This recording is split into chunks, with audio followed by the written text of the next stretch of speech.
Syndrome, ये भी एक मेन रीज़न होती है।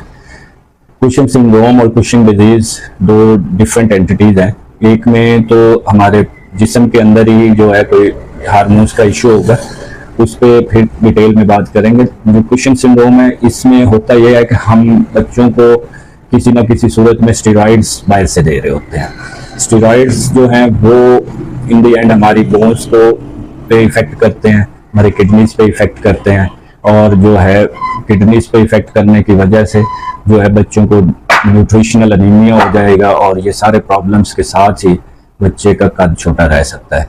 यहाँ पे एक बात बड़ी इंपॉर्टेंट है, अक्सर होता है कि बच्चों को कोई रैश हो जाए, कोई दाने निकल आए, तो डॉक्टर हजरात जो हैं वो मेडिसिन एडवाइस करते हैं, लेकिन वो साथ में स्पेसिफाई करते हैं कि बच्चे को 5 या 7 दिन आपने जो ये क्रीम यूज़ करनी है।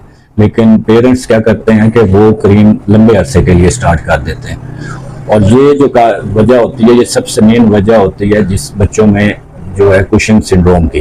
तो लिहाजा सेल्फ मेडिकेशन से अवॉइड करें, और इन केस बच्चे को दोबारा मसला बनता है तो आप दोबारा चेकअप करवाएं। हो सकता है कि डॉक्टर उसको अल्टरनेटिव कोई मेडिसिन स्टार्ट